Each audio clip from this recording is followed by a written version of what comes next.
Hello, welcome back to the Just the Disc YouTube channel.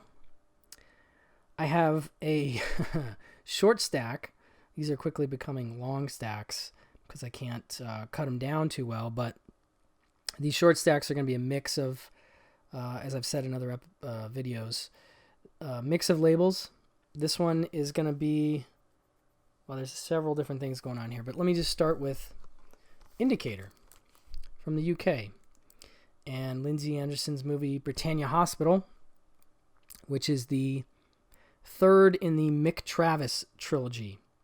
Mick Travis, of course, played by the great Malcolm McDowell. And this starts with If, which is really great. That's on Criterion. I think I have that right here. If, very good. And then goes into Oh Lucky Man, which is probably my favorite of the trilogy, where the Mick Travis character is out of his early schooling stages and is off becoming a coffee seller, and it's bizarre, and it's got an amazing score and songs by Alan Price from the Animals. Anyway, I don't think there's a Blu-ray for that yet, so let's not get ahead of ourselves, but this one, interestingly, has two Blu-rays that came out right around the same time. I think you're going to find this is probably the superior release. The other one would be from Kino. So this is the Region A version. And then, of course, as is not always the case with Indicator, which, by the way, Indicator is a label that I absolutely love. As you can see from the box sets behind me, I'm a huge fan of what they do, and a lot of their stuff is not region locked, although we're seeing a lot more region locked stuff these days, where they're doing their own version of a movie on the other side of the pond, and they're doing a fantastic job. I mean, let me just start with the Kino version, because this does have one thing that I definitely would miss if I, only had this version, and that is an audio commentary by one of my favorites, film historian Sam Deegan. So she does a track on this. It also has something called Malcolm McDowell on Lindsay Anderson, an interview with Malcolm McDowell. I'm not sure if that specific interview made it over. This one has the BEHP interview with Lindsay Anderson, 1991, 117 minutes. This is amazing. Indicator will dig out these old interviews with the directors from, The Guardian or, some event in the UK somewhere, and it's really great stuff. So that's a really interesting archival audio recording made as part of the British Entertainment History Project, featuring Lindsay Anderson in conversation with Alan Lawson and Norman Swallow. Then it's got something called Healthy Reputation. This is a new feature from them. Actor Robin Asquith fondly remembers his films and friendships with Lindsay Anderson. Biles Apart, 2020, that's 9 minutes. That previous interview is 21 minutes. Actor Brian Pettifer recalls his close working relationship with Lindsay Anderson. A Cut Above, also new, 11 minutes. Editor Michael Ellis discusses the film's production. So yeah, it doesn't look like that interview with Malcolm McDowell is on this disc. So I'm going to have to keep them both. Bummer. I mean, not really, but these days I'm trying to pare things down a little bit, but I can't get rid of something if it has a great feature that the other disc doesn't have. But only downside to this is that it is probably the weakest of the trilogy.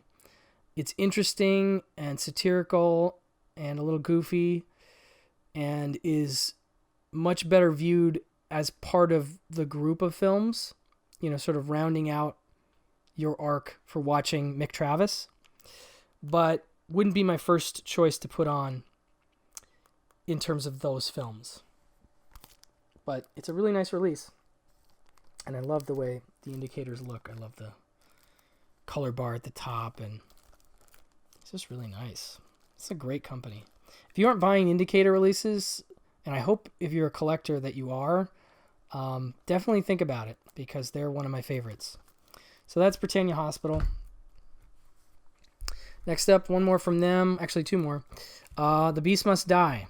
Now, this is another case where we got a Region B release, which is this. And then we also got recently an upgrade to the version in the States, and that's from Severin Films. And I just want to look at these. I'm just going to read you the features. Like this movie, for instance, I don't really know. I'm just looking at the Letterboxd synopsis. It says, one of these 8 people will turn into a werewolf. Can you guess who it is? When we stop the film for the werewolf break, see it, solve it, but don't tell.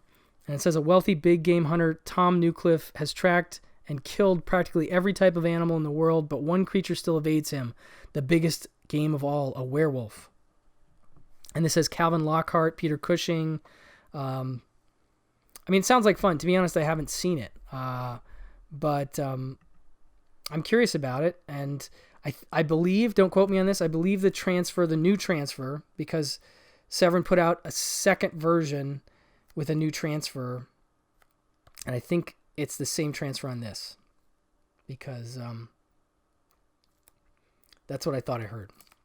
Anyway, so let me just read you the Severin features real quick, so you have a sense of what's on that disc. The Severin Blu-ray of The Beast Must Die has an audio commentary with director Paul Annette and filmmaker Jonathan Southcott.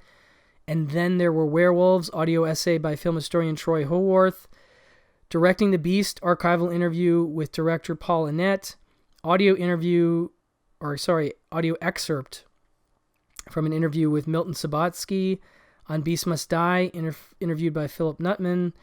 Audio interview with producer Max J. Rosenberg, interviewed by Jonathan Southcott. Original theatrical trailer with commentary by genre scholars Kim Newman and David Flint. That's good stuff. Okay, so that's the Severin version, which I have the old Amicus box, but I don't have the new version of it. But this one looks like it has more stuff. Let me just check here. So it looks like it has the audio commentary with director Paul Annette and author Jonathan Southcott. Interview with Max J. Rosenberg from 2000, 48 minutes. Archival audio recording of the famed producer in conversation with Jonathan Southcott. The BEHP interview with Jack Hildyard, 1988, 92 minutes. An archival audio recording made as part of the British Entertainment History Project, featuring the Oscar-winning cinematographer in conversation with Alan Lawson. The BEHP interview with Peter Tanner, Part 2, 1939 to 1987, 81 minutes. An archival audio recording made as part of the British Entertainment History Project. That's the BEHP, obviously. Featuring the celebrated editor in conversation with Roy Fowler and Taffy Haynes. Introduction by Stephen Laws, 4 minutes. Appreciation by the horror author. Directing the Beast, 2003, 13 minutes. Archival interview with Annette. Super 8 version cut down home cinema presentation. Kim Newman and David Flint trailer commentary. So I feel like maybe there's 1 or 2 things missing, but this definitely has more stuff. So, I'm going to go with this. I'm probably not going to... I think I might have all the features on the original Amicus box set Blu-ray version of Beast Must Die. So I got the new transfer here. So I think I'm good. But if you already have the Severin, you decide. But it seems pretty great. Beast Must Die. And last but not least, from Indicator, a really lovely big old set for Force 10 from Navarone. The follow-up to, of course, Guns of Navarone, or Guns of the Navarone. And this movie, let me just look at a little synopsis for it. Mallory and Miller are back. The survivors of Navarone are sent on a mission along with a unit called Force 10, which is led by Colonel Barnsby. But Force 10 has a mission of their own, which the boys know nothing about. So it's another Guys on a Mission movie with a really interesting cast. You have the cast headlined by Robert Shaw and, of course, Harrison Ford. This is in 1978, so it's right after Star Wars. Barbara Bach is in it. Franco Nero is in it. Carl Weathers, Richard Keel. Let's see here. I felt like there was a couple other names. There's definitely some other people I recognized. It's directed by Guy Hamilton, who is a Bond guy. He did Goldfinger. He did Man with the Golden Gun. He did Diamonds Are Forever. Maybe Live and Let Die. Some fun Bond movies. So he's bringing that spirit to this. This is a fun movie. There's also a Kino version of this. I'll just tell you right off the bat. I think they both include a new 2K master. I think it's the same master as the Kino. And the Kino has a new audio commentary by film historian, filmmaker Steve Mitchell, and Combat Films American Realism author Stephen J. Rubin. But that's the only feature that one has.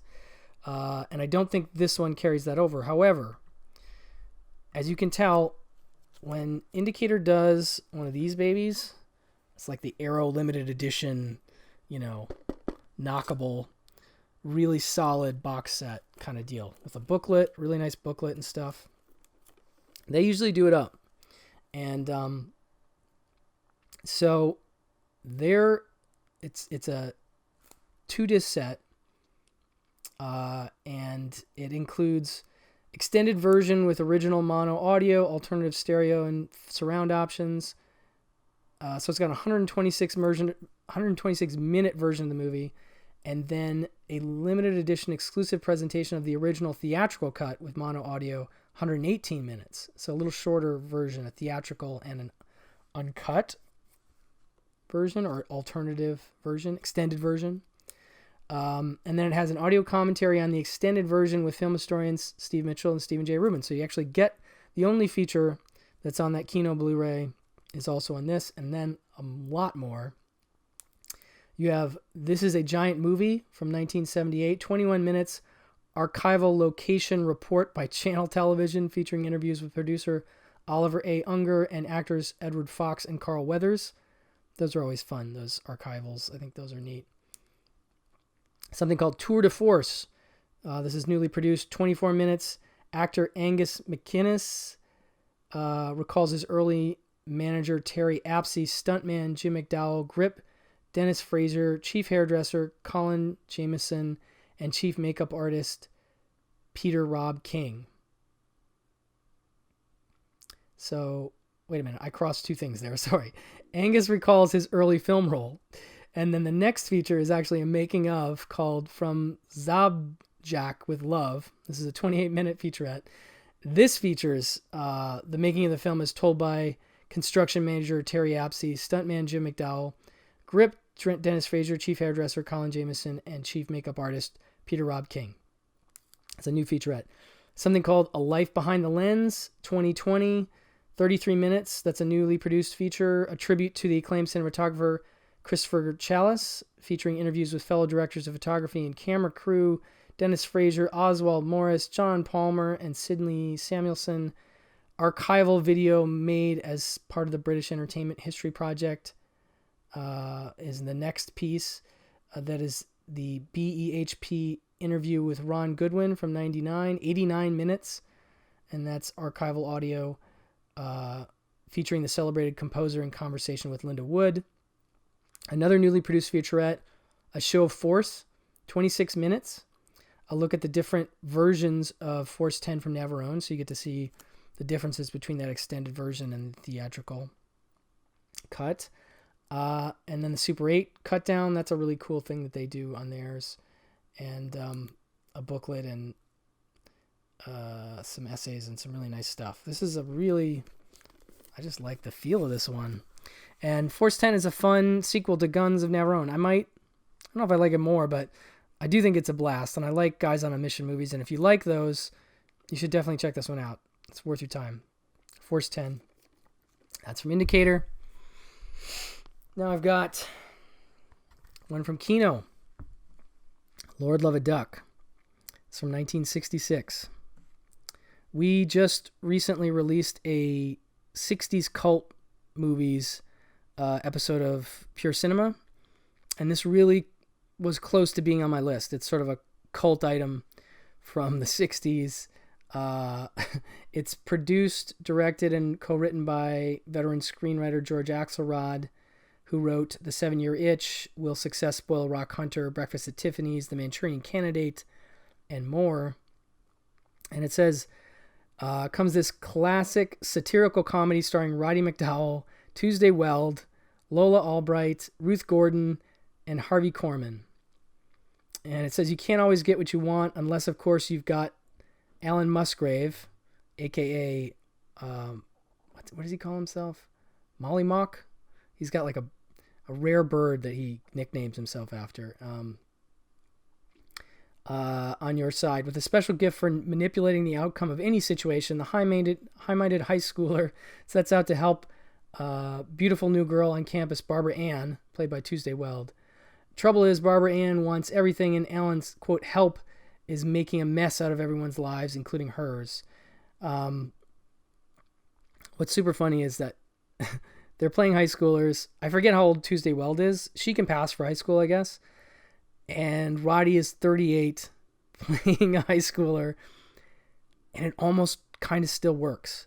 Mostly because the movie doesn't take place in the high school very much. It opens or closes with a graduation scene, but there's not a lot of high school stuff in it, really. And because Tuesday can kind of age up, like she can play older or younger, when she's together in scenes with Roddy, it doesn't feel as creepy or weird as it might seem like it should, considering that he's 38. Also, he's an interesting presence, and he can play weird characters of any age and make them timeless or ageless. And it's a goofy movie, but it's got Ruth Gordon, man. I mean, that's a nice extra to have. So you have three of my favorite cult actors. You've got Tuesday Weld, Roddy McDowall, and Ruth Gordon in a movie together. And it's like I said, it's weird and silly and hugely satirical, but it's a lot of fun. And it's a new 2K master of the film. It doesn't have any features, just a theatrical trailer. It's region A. But this is one I was actually really excited to get. Long time coming to Blu-ray, and just came out within the past month or two, relatively recently.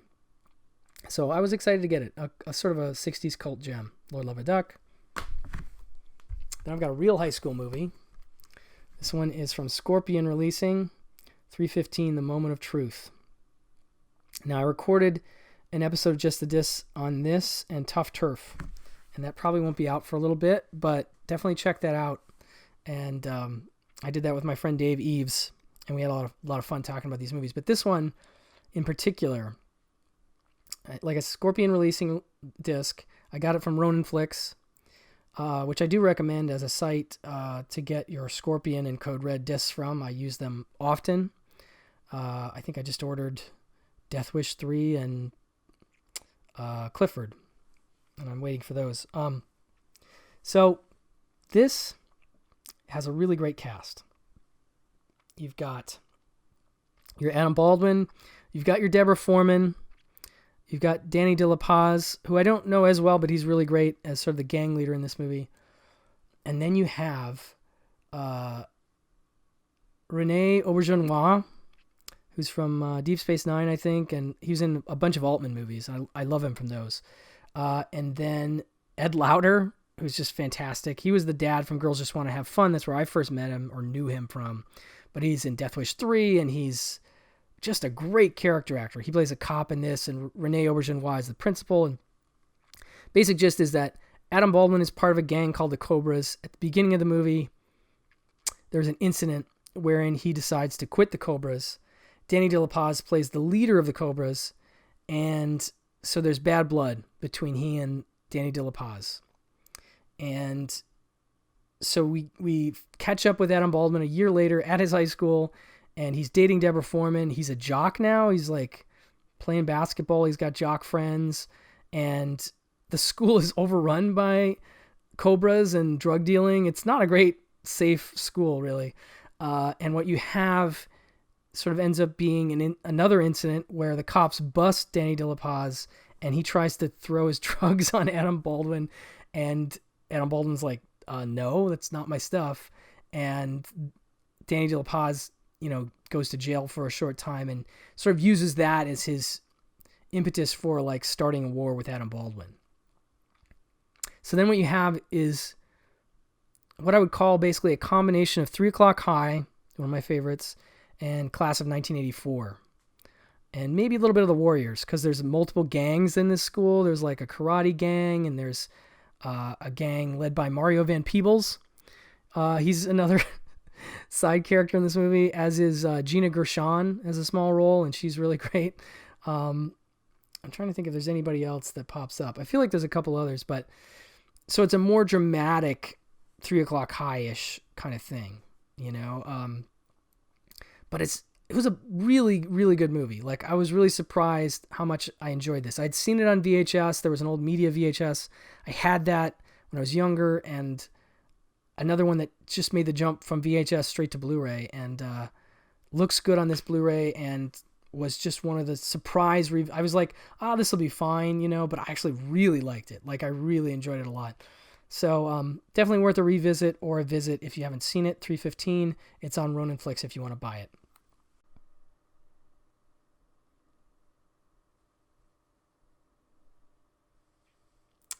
Okay, so that is my stack.